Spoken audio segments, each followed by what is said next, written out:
শহরের এক অন্ধকার গলির শেষে ছিল ধুলোবালি মাখা এক পুরনো অ্যান্টিক শপ।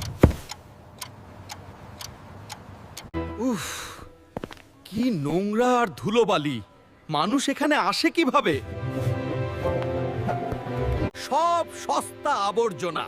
হেই বুড়ো, তোমার এখানে দামি কিছু আদৌ আছে? টাকা আমার কাছে কোনো ব্যাপার না। এমন কিছু দেখাও যা পুরো শহরে কারো কাছে নেই। সবকিছু টাকা দিয়ে কেনা যায় না বাবা। আমার কাছে একটি বিশেষ আয়না আছে।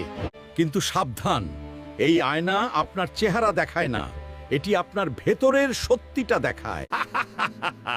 সত্যি আমি সুদর্শন, ধনী এবং সফল। এর চেয়ে বড় সত্যি আর কি হবে? সে দেখল এক ভয়ানক কুৎসিত রাক্ষসকে। না না, ওটা আমি নই। এটা কি জাদুকরি ভেলকি? আয়না কখনো মিথ্যা বলে না বাবু। ওটা আপনার কুৎসিত অহংকার আর লোভ। সে চিৎকার করে দোকান থেকে পালিয়ে গেল। হায় রে মানুষ, নিজের দোষ দেখার সাহস যদি সবার থাকতো।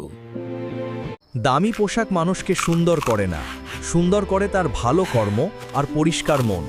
সৃষ্টিকর্তা আমাদের চেহারা দেখেন না, তিনি দেখেন আমাদের অন্তর। তাই আসুন রকির মতো অহংকারী না হয়ে নিজের মনটাকে সুন্দর করি।